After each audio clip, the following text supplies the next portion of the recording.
Veracidad Channel presenta. Mirad que nadie os engañe.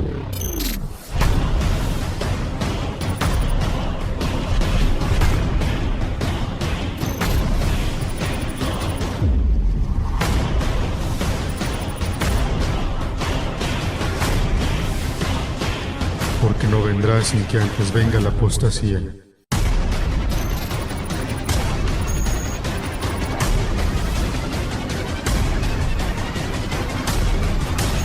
Apostasía. Levante su mano. Empiece no a declarar, sino a desatar mandatos. Becas a la existencia, negocios a la existencia. Vamos. Cáncer, muera. Dinero que no existe viene en camino por tu decreto.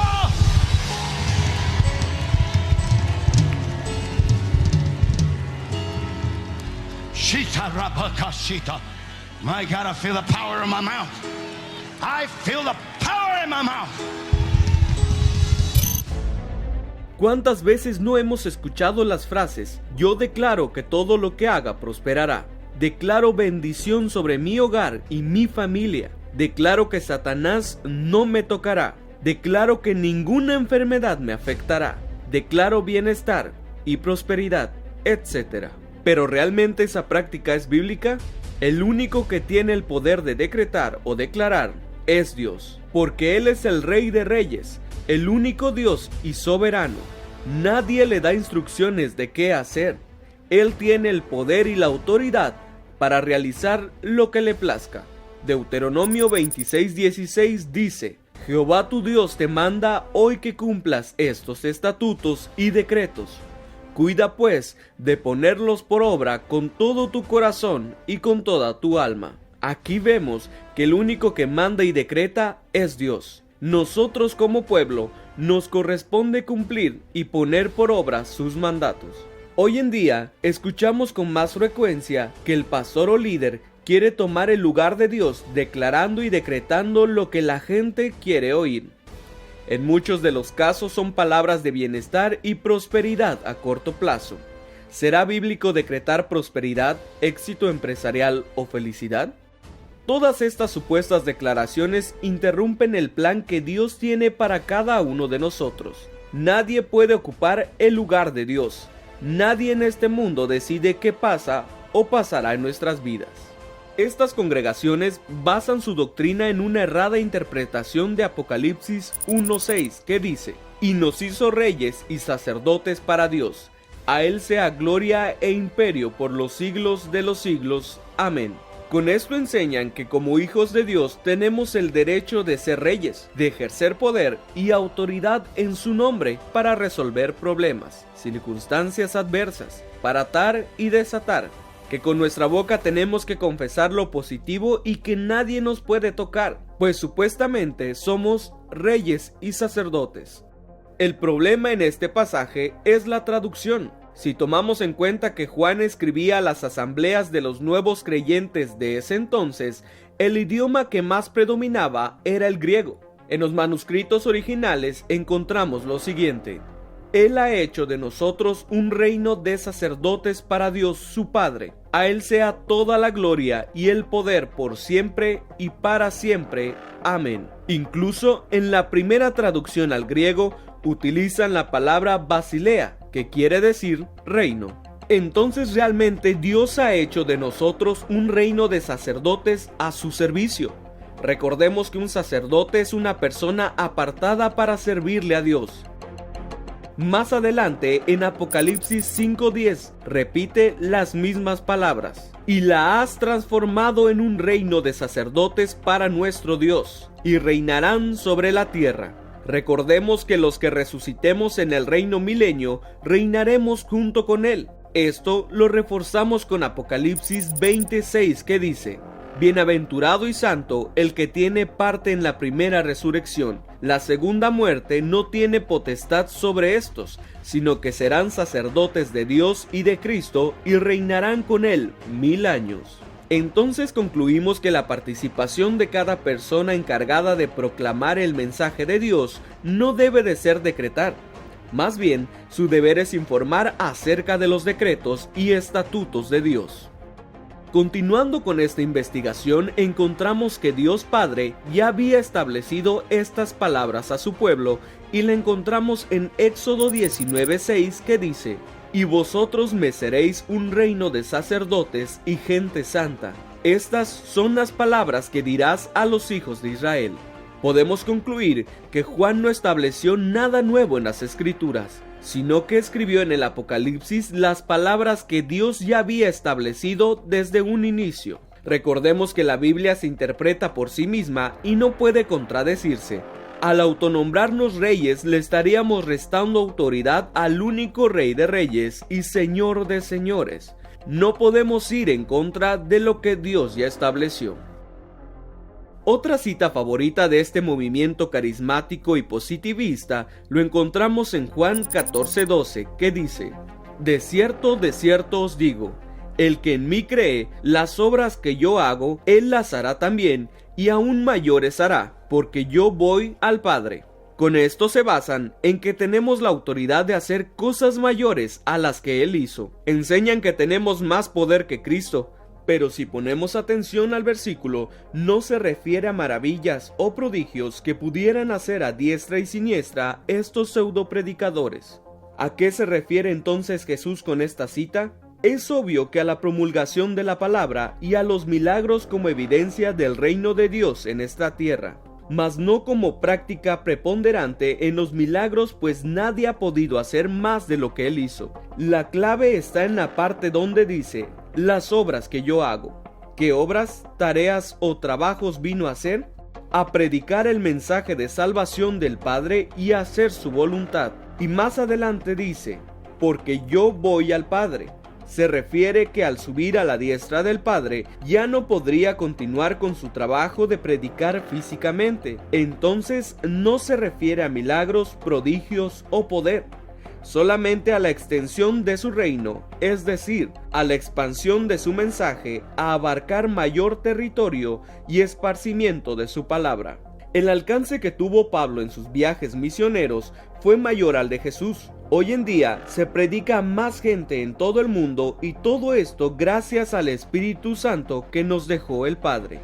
En los siguientes versículos vemos que todo lo que pidamos debe de ser en su nombre, siempre y cuando hagamos su voluntad. El peligro de estas congregaciones es el uso excesivo de decretar positivo.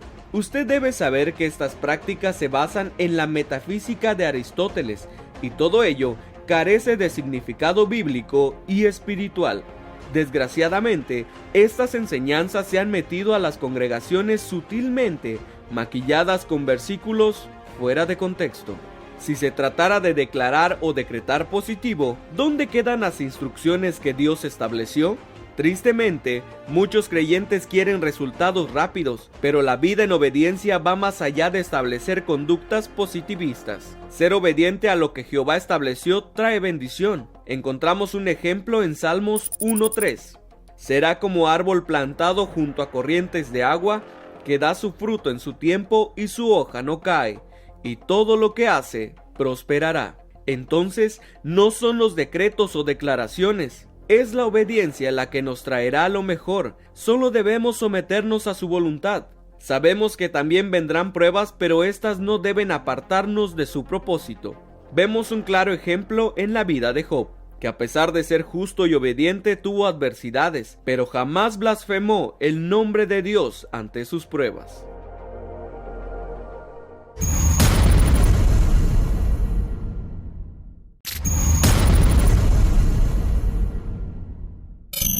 Dígale a 15 personas: el decreto de tu boca traerá milagros en 24 horas. Ahora, algunos más atrevidos van a decir: los milagros vendrán en 24 minutos o en 24 segundos, no sabemos, pero van a venir milagros. Yo declaro que la atmósfera de muchos aquí habrá cambiado. Yo declaro que veredictos habrán sido cambiados. Yo declaro que la balanza que estaba inclinada hacia el diablo va a ser inclinada a tu favor. Yo declaro que las puertas que estaban cerradas comenzarán a abrirse en el nombre de Jesús. Comenzarán a abrirse puertas de oportunidad, puertas de buenas noticias. Prepárate, mañana a las 12:45 recibirás llamadas. Recibirás, alguien te va a llamar para que vengas a firmar algo, para darte buenas noticias, para un nuevo contrato, para una puerta abierta o para darte la llave de esa nueva casa, de ese nuevo negocio, de ese nuevo carro. Pero Dios va a hacerlo en el nombre de Jesús. Dile al de al lado, puertas, puertas, puertas. Tristemente, con más frecuencia vemos en las congregaciones que las prácticas de declaración positiva están siendo más utilizadas que la palabra de Dios. Otro pasaje en el que se basan es el siguiente: porque de cierto os digo que cualquiera que dijere a este monte, quítate y échate en el mar, y no dudar en su corazón, sino creyere que será hecho lo que dice, lo que diga le será hecho. Qué fácil se oye, ¿verdad? Aquí diríamos que con el hecho de dar una orden creyéndola se tiene que cumplir. Pero si leemos el contexto veremos que la enseñanza que Cristo nos dejó es la de pedir en oración al Padre. Lo vemos en el siguiente versículo: por tanto os digo que todo lo que pediréis orando, creed que lo recibiréis y os vendrá. Claramente dice pedir orando, no declarándolo ni confesándolo. Usted debe orar. Recordemos que orar es establecer una plática con Dios. Platique con Dios, no declare ni decrete. En Juan 15:7 vemos las condiciones para que lo que pidamos sea cumplido. Si permanecieses en mí y mis palabras permanecen en vosotros, pedid todo lo que queréis y os será hecho. Todo lo que pidamos está sujeto al Padre siempre y cuando permanezcamos en Él y en su palabra. Ahora, ¿acaso todo lo que pida se me concederá? La respuesta la tenemos en 1 de Juan 5:14. Y esta es la confianza que tenemos en Él, que si pedimos alguna cosa conforme a su voluntad, Él nos oye. En otras palabras, Él nos dice que pidamos confiadamente, mas no declarar ni decretar. Dios concede las peticiones que van conforme a su voluntad, no conforme a nuestra voluntad ni conveniencia. Otro ejemplo de petición la vemos en Santiago 4:3. Pedís y no recibís, porque pedís mal, para gastar en vuestros deleites. ¿Acaso Dios quiere que nos perdamos en nuestros propios deleites? Dios no cumple caprichos personales, solo en lo que nos va a edificar para hacer su voluntad. Lamentablemente, en estas iglesias se hace un hincapié en la confesión positiva. Enseñan que debemos negar cualquier situación adversa e incluso rechazar la enfermedad, pues supuestamente nos estamos atando y si alguien hace algo que contradiga esa enseñanza, lo reprenden. Echando un vistazo a las Escrituras, el mismo Pablo nos describe su enfermedad y la acepta como parte del plan que Dios tenía para él. Lo comprobamos en 2 de Corintios 12 del 7 al 9. Y para que la grandeza de las revelaciones no me exaltase desmedidamente, me fue dado un aguijón en mi carne, un mensajero de Satanás que me abofetee, para que no me enaltezca sobremanera, respecto a la cual 3 veces he rogado al Señor que lo quite de mí. Y me ha dicho: bástate mi gracia, porque mi poder se perfecciona en la debilidad. Por tanto, de buena gana me gloriaré más bien en mis debilidades, para que repose sobre mí el poder de Cristo. Aquí vemos que jamás aplicó la supuesta confesión positiva. Más adelante, en Gálatas 4:13 confirma su enfermedad. Pues vosotros sabéis que a causa de una enfermedad del cuerpo os anuncié el evangelio al principio. Inclusive hay más pasajes donde la enfermedad estaba presente en la iglesia primitiva. Santiago recomendaba la oración como forma de sanar a los enfermos. Lo vemos en Santiago 5:14-15. ¿Está alguno enfermo entre vosotros? Llame a los ancianos de la iglesia y oren por él, ungiéndole con aceite en el nombre del Señor. Y la oración de fe salvará al enfermo, y el Señor lo levantará, y si hubiese cometido pecados, le serán perdonados. Nunca dice, decreten sobre toda enfermedad, decreten que son sanos o nieguen sus dolencias. Al contrario, nos dice, la oración de fe salvará al enfermo. Otro pasaje en el que se respaldan para enseñar que nuestra palabra tiene poder es en Romanos 4:17. Como está escrito, te he puesto por padre de muchas gentes delante de Dios, a quien creyó, el cual da vida a los muertos y llama las cosas que no son como si fuesen. Leyendo el contexto, Pablo habla sobre la fe, poniendo como ejemplo a Abraham, quien creyó a lo que Dios le prometió, pero en particular en este versículo describe dos cosas que solo Dios puede hacer: vida y creación. ¿Quién da la vida a los muertos? ¿Quién llama las cosas que no son como si fueran? Solo Dios tiene el poder de hacer tales sucesos. Él tiene el poder y autoridad de crear algo de la nada. Nosotros no tenemos tales cualidades.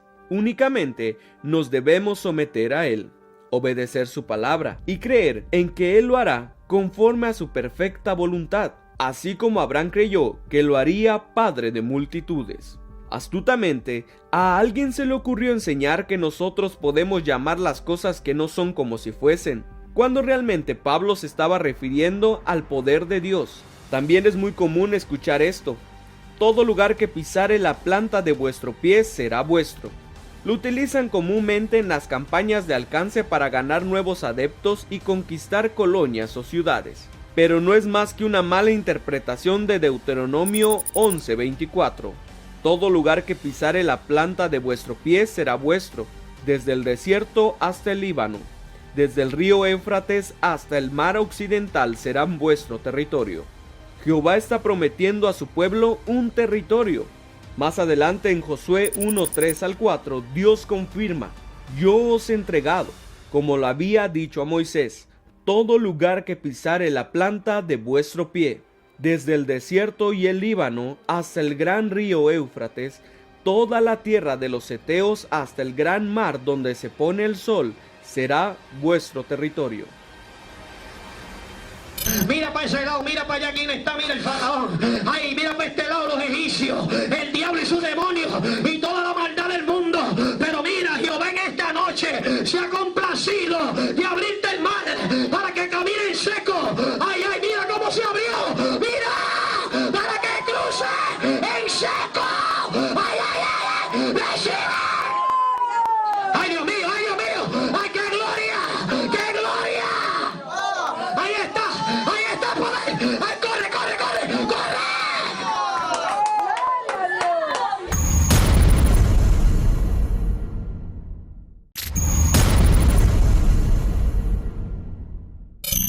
Es tiempo de que usted deje de sugerirle a la escasez, deje de estarle pasándole la mano a la pobreza y a la autocompasión. Y es tiempo de que usted agarre los que están atrás a desatar mandatos. Yo decreto algo a la existencia. Yo decreto órganos a la existencia. Yo decreto millones a la existencia. Yo decreto negocios a la existencia. Yo decreto vida a la existencia. Yo decreto, come on. El peligro de estas doctrinas es que cada vez más hacen a un lado el propósito y la voluntad de Dios para interponer lo que el creyente ordene, decrete o declare. Pero esta falsa doctrina ya existía desde la antigüedad y lo exponía Santiago. Vamos ahora, los que dices, hoy y mañana iremos a tal ciudad y estaremos allá un año y negociaremos y ganaremos, cuando no sabéis lo que será mañana. Porque ¿qué es nuestra vida? Ciertamente es neblina que se parece por un poco de tiempo y luego se desvanece. En lugar de lo cual deberíais decir, si el Señor quiere, viviremos y haremos esto o aquello. Pero ahora os jactáis en vuestras soberbias. Toda jactancia semejante es mala. Santiago pudo identificar que unos se jactaban diciendo que harían y ganarían, algo así como declarar lo positivo. A estos que pensaban así les dijo, si el Señor quiere, viviremos y haremos esto o aquello. Pablo también enfatiza en la frase si Dios quiere. Primera de Corintios 16:7 dice, pues no deseo veros ahora solo de paso, porque espero permanecer con vosotros por algún tiempo, si el Señor me lo permite. Hebreos 6:3 dice, y esto haremos si Dios lo permite. Otro ejemplo que distorsionan astutamente lo encontramos en Marcos 16, 17 al 18. Y estas señales seguirán a los que creen. En mi nombre echarán fuera demonios, hablarán nuevas lenguas, tomarán en las manos serpientes, y si bebieren cosa mortífera, no les hará daño. Sobre los enfermos pondrán sus manos y sanarán. Con estos versículos enseñan que tenemos toda autoridad de hacer tales cosas si creemos en Él. Le dan más importancia a las señales, los milagros y prometen sanidad sin tomar en cuenta el evangelio de salvación. Si leemos el contexto, Cristo les habla a sus apóstoles que habían caído en desánimo. Incluso dudaron cuando escucharon que ya había resucitado. Jesús les reprocha su incredulidad y la dureza de su corazón. Aquí lo más importante es creer en Él. Después lo primero que hace es mandarlos a predicar el evangelio. En el verso 15 lo confirmamos. Id por todo el mundo y predicad el evangelio a toda criatura. Enseguida les dice que los que creyeren serán salvos. Eso es lo más importante del evangelio de Cristo, creer y ser salvos. Las señales o milagros vienen después. Note que jamás dice declaren o decreten, sino en mi nombre. Recordemos que nosotros no hacemos los milagros. Dios es quien los hace de acuerdo a su perfecta voluntad. En cuanto al versículo que dice, tomarán en las manos serpientes y si bebieren cosa mortífera no les hará daño, ha habido casos en que algunas congregaciones con tal de ganar adeptos buscan el peligro y ofrecen show con serpientes, dando a entender que ahí está el poder de Dios. Cristo no nos mandó a buscar el peligro, ni dar show ante los demás con serpientes. Cuando dijo eso, fue para darnos la seguridad de que si vamos a predicar su palabra, nada ni nadie nos podrá hacer daño. Él nos garantiza protección si somos fieles servidores. Un ejemplo lo vemos en Hechos 28, 3 al 5. Entonces, habiendo recogido Pablo algunas ramas secas, las echó al fuego, y una víbora, huyendo del calor, se le prendió en la mano. Cuando los naturales vieron la víbora colgando de su mano, se decían unos a otros: ciertamente este hombre es homicida, a quien escapado del mar, la justicia no deja vivir. Pero él, sacudiendo la víbora en el fuego, ningún daño padeció. Note que Pablo no buscó provocar a la serpiente, ni buscó el peligro. Simplemente Dios lo protegió de sufrir algún daño. Jesucristo nos delegó cierta autoridad en la tierra, pero también dijo que todo lo pidiéramos en su nombre. Lo más importante que nos enseñó fue a orar, a tener una comunión con el Padre, a acercarnos a Él con toda confianza, siempre sometidos a su señorío y su palabra. Algunos de los apóstoles discernían sobre los tiempos peligrosos. Si en verdad fuera eficaz la enseñanza de decretar cosas buenas, ¿por qué no lo hicieron en su momento? Al contrario, ellos exhortaban y prevenían a los hermanos. No todas sus palabras eran de bienestar y prosperidad como quieren promover hoy en día. Lo único que Dios nos pide es fe y obediencia. Algunos malos hábitos que se han filtrado en las congregaciones son las enseñanzas que basan su doctrina en el poder de la afirmación o la ley de la atracción. Afirman que Dios quiere que todos los creyentes se pongan la mejor ropa, manejen los mejores autos, que no tienen que sufrir problemas financieros. Dicen que pueden ordenar al enemigo que quite las manos de su dinero. En pocas palabras, que el creyente puede tener resuelta cualquier cosa que desee. Se enseña que la fe es la llave para obligar a Dios a actuar en nuestras peticiones, y que si te está yendo mal o no prosperas, es porque vives en pecado o tienes pecados ocultos. Pero como ya hemos visto anteriormente, esto no tiene sustento bíblico. Si en su congregación hacen uso de estas prácticas, tenga cuidado, pues el énfasis en la confesión positiva tiende a incluir palabras que hacen parecer que el hombre es soberano y que Dios es el siervo. Esto pone al creyente en una posición de usar a Dios en vez de rendirse a Él mismo para ser usado por Él. Dios es Dios. Nadie puede convencerlo ni darle instrucciones de qué debe hacer. La autoridad del creyente existe solo en la voluntad y en la obediencia a Dios. Y es responsabilidad del creyente descubrirla y confrontarla aún en las situaciones difíciles. Recordemos cómo Jesús en el Getsemaní deseaba no pasar por el sufrimiento, pero aceptó la voluntad y el plan que el Padre ya le había anunciado. Cuando los creyentes reconocen el señorío de Dios y se preocupan debidamente en hacer su voluntad, no habla en términos de afirmación, declaración o decretar positivo para obligar a Dios a que actúe, sino hablan de convertirse en siervos obedientes y desean ser instrumentos en las manos de Dios. Pablo nos recomienda en Efesios 5:17: Por tanto, no seáis insensatos, sino entendidos de cuál sea la voluntad del Señor.